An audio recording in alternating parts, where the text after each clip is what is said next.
నమస్కారం.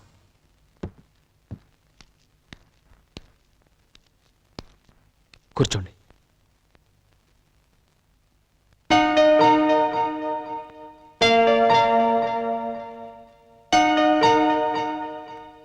మిమ్మల్ని సహాయం అడగాలని వచ్చాను. చెప్పండి.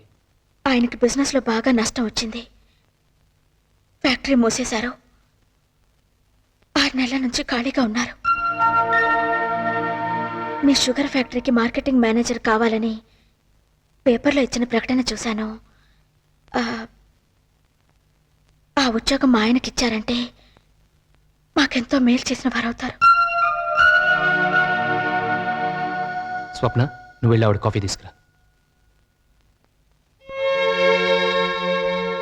నా కంపెనీలో మీ వారు పనిచేయడం చిన్నతనంగా మీరు ఫీల్ అవ్వకపోతే నాకేం అభ్యంతరం లేదు. రేపే ఆఫీస్కి రమ్మనండి, అపాయింట్ చేస్తాను. థ్యాంక్స్.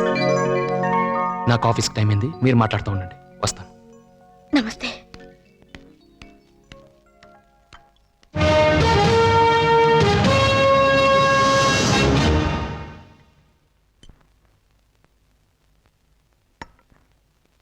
చూసారా కాలం ఎంత వేగంగా తిరుగుతుందో. చదువు లేనివాడని మీరు చిన్న చూపు చూసిన మనిషి దగ్గరికే చదువుకున్న మీ భర్త కోసం ఉద్యోగం అడగడానికి వచ్చారు. ఆ రోజు ఆయన్ని ఎవరికైనా పరిచయం చేయడానికే నామోషిగా ఫీల్ అయ్యారు.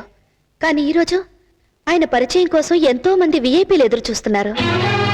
పని పాట లేని పల్లెటూరి బయటను అవమానించారు. ఆయన ఈరోజు ఎంతమంది ఎంఏలకు ఎంబీఏలకు ఉద్యోగాలు ఇస్తున్నారో తెలుసా? నేను మిమ్మల్ని ఎత్తిపడవడం లేదో, ఎదుటి మనిషిని తక్కువగా అంచనా వేయడం తప్పని చెప్తున్నాను. సాధారణంగా ప్రతి మగాడి విజయం వెనక ఒక ఆడది ఉంటుందంటారు. కానీ ప్రతి ఆడదాని విజయం వెనక ఒక మగాడు ఉంటాడని ఎవ్వరూ చెప్పలేదు. బట్ నేను చెప్తున్నాను, నా విజయం వెనక నా భర్త ఉన్నాడు. ఇప్పుడు చెప్పండి, నేను చదువుకున్న మూర్ఖురాలా లేక మీరు చదువుకున్న మూర్ఖురాలా? నా మాటలు మిమ్మల్ని గాయపరిస్తే నన్ను క్షమించండి. మీ వారికి తప్పకుండా ఉద్యోగం ఉంటుంది. మీరు నిశ్చింతగా వెళ్ళిరండి.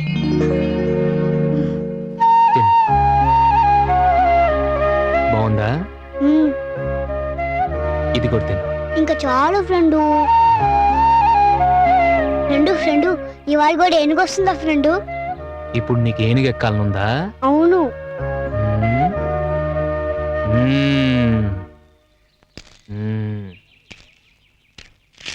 ఇదేంటి ఫ్రెండు యోగాసనం వేసావు? ఇప్పుడు నేను ఫ్రెండ్ని కాదంట, ఏనుగునంట. నువ్వు నా మీద ఎక్కుతావంట.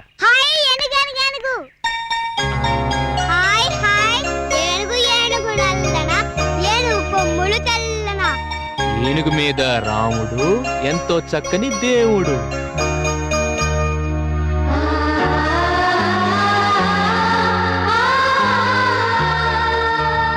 ఇంకా చాలా ఫ్రెండ్ అడుగు వచ్చేసింది.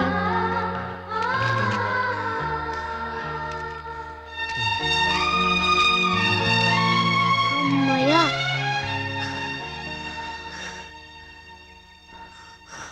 ఫ్రెండు, ఈ రవ్వ లడ్లు నేను ఇంటికి తీసుకెళ్ళొచ్చా? తీసుకెళ్ళు. మా డాడీకి ఈ రవ్వ లడ్లు అంటే ఎంతో ఇష్టం. మీ ఇంట్లో ఇంకెవరెవరు ఉంటారు? మా డాడీ, మా మమ్మీ. ఏ, మీ తాతయ్య నాన్నమ్మ ఉండరా? అది మా తాతయ్య గారికి మా నాన్నకి టమోటా. మా తాతయ్య గారు మా నాన్నని ఇంట్లోంచి గెంటేశారు.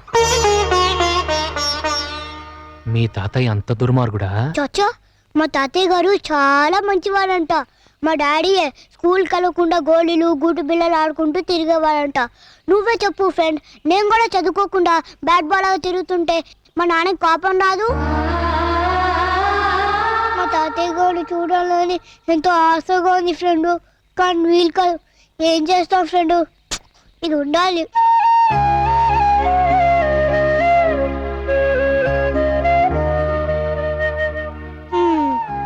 बस की टाइम है फ्रेंड, రేపు కలుద్దాం. Tata, bye bye.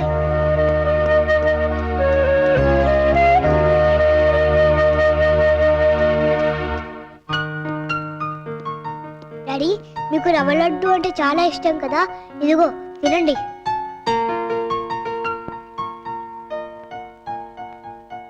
ఇది మా అమ్మ చేసిన రవ్వ లడ్డులాగుంది. మీ అమ్మ చేయటం ఏంటి డాడీ? మా ఫ్రెండ్ ఇస్తాను. ఫ్రెండ్ అంటే క్లాస్మేటా? కా డాడీ, ఆయన చాలా పెద్ద ఆయనకి పెద్ద పెద్ద మీసాలు కూడా ఉంటాయి. మీసాలు కూడా ఉన్నాయా? అంత పెద్ద ఫ్రెండ్ ఎవర్రా? నీకు తెలియలే, ఈ మధ్యనే పరిచయం అయ్యాడు. ఎలా ఉంటాడు?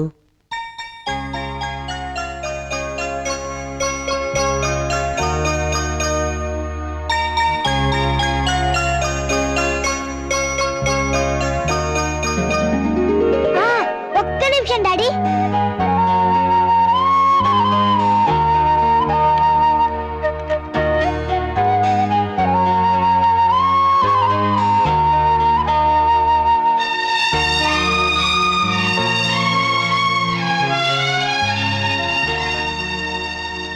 ఇలా ఉంటాడు డాడీ.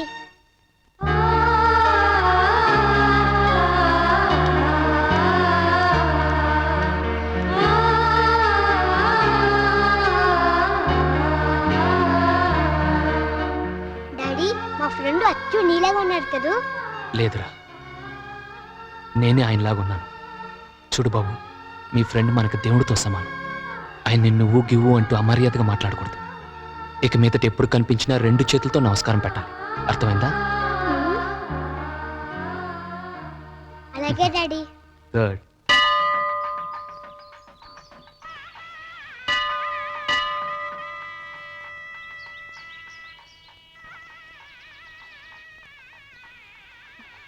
అత్తయ్య, మీకోసమే వెయిట్ చేస్తున్నాను. మీ అబ్బాయి గారు పేద ప్రజల కోసం ఒక ఉచిత హాస్పిటల్ కట్టించారు. దాని ప్రారంభోత్సవం రేపే. ఆ హాస్పిటల్కి మావయ్య గారి పేరే పెట్టారు. ఆ హాస్పిటల్ మావయ్య గారు ప్రారంభం చేస్తే బాగుంటుంది. పత్రిక ఇంటికొచ్చే ఇద్దామనుకున్నాం, కానీ ఇంటి గడప తొక్కదని మావయ్య గారు చెప్పారు కదా. మీ మాటను మేము ఎప్పుడు జవదాట్లేదో, అందుకని గుడి దగ్గరికి వచ్చి ఇస్తున్నాను. దయచేసి తప్పుగా అనుకోకండి. తీసుకోండి మావయ్య.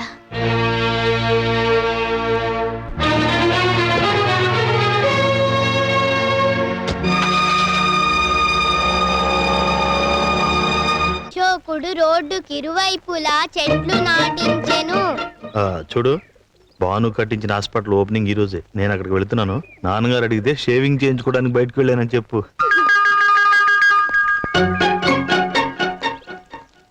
ఇదిగో, నేను భానుప్రసాద్ ఫంక్షన్కి వెళ్తున్నాను.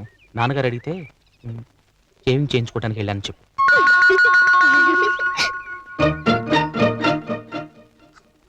ఎప్పటికయ్యేది ప్రస్తుతమో అప్పటిగా మాటలాడి తప్పించుకు తిరుగువాడు ధన్యుడు సుమతి. నేను భానుప్రసాద్ బాబాయ్ హాస్పిటల్ దగ్గరికి వెళ్తున్నాను. తాతయ్య గారు అడిగితే షేవింగ్ చేయించుకోవడానికి వెళ్ళావని చెప్తాను. నేను కట్టించుకోవడం ఏమిటి, గుడికి వెళ్ళానని చెప్పండి. అలాగే నాయనమ్మా. పుత్రోత్సాహము తండ్రికి పుత్రుడు జనించినప్పుడు కలుగదు, జనులా పుత్రుని కనుగొని పొగడగా నాడు కలుగును సుమతి. ఏంటి ఇల్లంతా నిశ్శబ్దంగా ఉంది? ఇంట్లో ఎవరు లేరా? నాన్న చిన్నాన్న షేవింగ్ చేయించుకోవడానికి వెళ్ళారు. మా మమ్మీ వీళ్ళ మమ్మీ వాళ్ళ మమ్మీ నీళ్ళకి వెళ్ళారు. నాన్నమ్మేమో గుడికి వెళ్ళిన తాతయ్య. సరే, నేను తోటకు వెళ్ళొస్తాను. మీ నాన్నమ్మ అడిగితే మధ్యాహ్నం భోజనానికి వస్తానని చెప్పాలి. అలాగే తాతయ్య. తోటకి వెళ్తున్నారా? షేవింగ్ చేయించుకోవడానికి కదా వెళ్ళాలి. తాతయ్య గారు,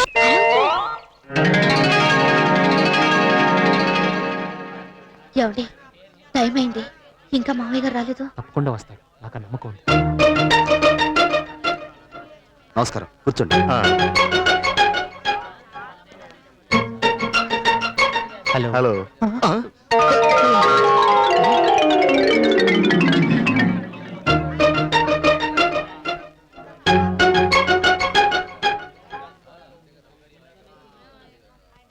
నాన్నగారు వచ్చేలా లేరు.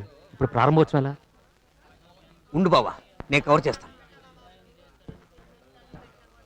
అందరికీ నమస్కారం. సోదర సోదరిమణులారా, ఈ రోజు ఉచిత ఆసుపత్రిని గౌరవనీయులు హరిశ్చంద్ర ప్రసాద్ గారు ఓపెనింగ్ చేస్తారని ప్రకటించిన విషయం మీ అందరికీ విదితమే. కానీ వారు ఒక తగవును పరిష్కరించడం కోసం అర్జెంటుగా వేరే ఊరు వెళ్ళవలసి వచ్చింది. ఆయన ప్రజల మనిషి కాబట్టి తను లేకపోతే హాస్పిటల్ ప్రారంభం ఆగిపోతుందన్న ఉద్దేశంతో తనకు బదులుగా ఆయన మనవడు చిరంజీవి హరిశ్చంద్ర ప్రసాద్ చేత ప్రారంభోత్సవ కార్యక్రమాన్ని జరిపించమని వారు ఫ్యాక్స్ ద్వారా మెసేజ్ పంపించారు. ఆయన కోరిక ప్రకారం హాస్పిటల్ ని చిరంజీవి హరిశ్చంద్ర ప్రసాద్ గారు ప్రారంభిస్తారు.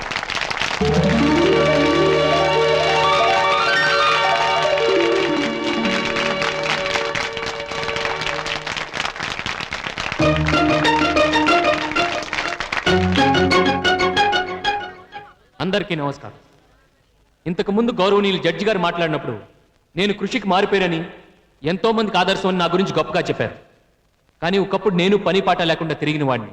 అప్పుడు మా నాన్నగారు అనేవాడు, తాతలు సంపాదించిన ఆస్తులతో జల్సా చేసేవాడు వంశోధారకుడు కాడు, కష్టపడి సంపాదించాలి, కష్టంలో ఉన్న వాడిని ఆదుకుని అందరూ మెచ్చుకునేలా జీవించాలి అని. 10 మందితో పాటు బతకడం గొప్ప కాదు, 10 మందిలో నువ్వు ఒకడివి అని గుర్తింపు పట్టడం గొప్ప అని చెప్పేవాడు. ఆ రోజు ఆయన చెప్పిన మాటలే నా విజయానికి మెట్లయ్యాయి. ఈ రోజు ఈ హాస్పిటల్ కట్టడానికి కారణమైంది.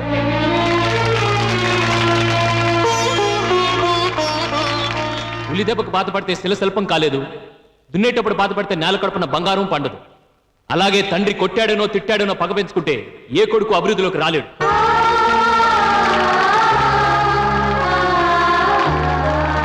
చివరిగా ఒక మాట, నన్ను బిడ్డగా పొందడం మా నాన్నగారి అదృష్టం అన్నారు. కాదు, ఆయన బిడ్డగా పుట్టడం నా అదృష్టం.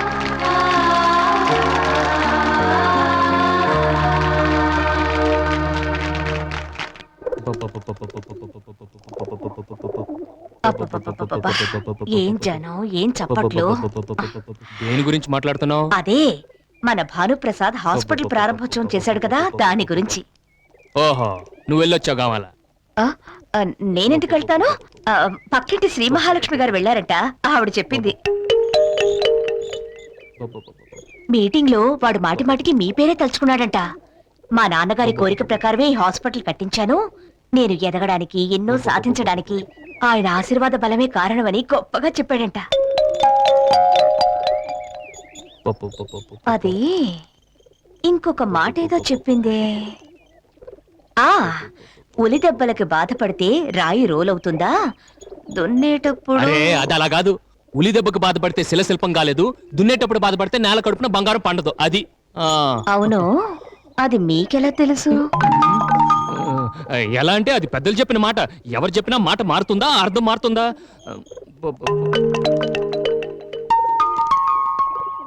ఏంటి అలా అనుమానంగా చూస్తున్నావు? ఏం లేదు, మీటింగ్ కి వెళ్ళిన శ్రీ మహాలక్ష్మి గారే విన్నది విన్నట్టుగా చెప్పలేకపోయింది. మీరింత కరెక్ట్ గా చెప్తున్నారు కదా, ఒకవేళ మీరు కూడా మీటింగ్ కి వెళ్ళారేమో అని. నేనెందుకు వెళ్తాను? నాకు వేరే పని పాటలేదా ఏంటి? ఇవాళ శనివారం, తోటలో కూలీ లెక్క చూడటానికి డబ్బులు ఇవ్వడానికే టైం చాలేదు. అవునవును, మీకెక్కడ తీరిక?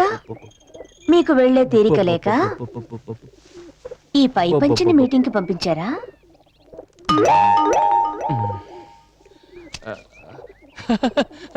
పై పంచా? నా పై పంచా? అవును, శ్రీ మహాలక్ష్మి గారికి మీటింగ్ దగ్గర దొరికిందంట, తీసుకొచ్చిచ్చింది. ఇది అక్కడికి ఎలా వెళ్ళిందో? ఎలా వెళ్ళుంటుందో? పావురాలు తీసుకెళ్ళి ఉంటాయి. పావురాలు పావురాలు.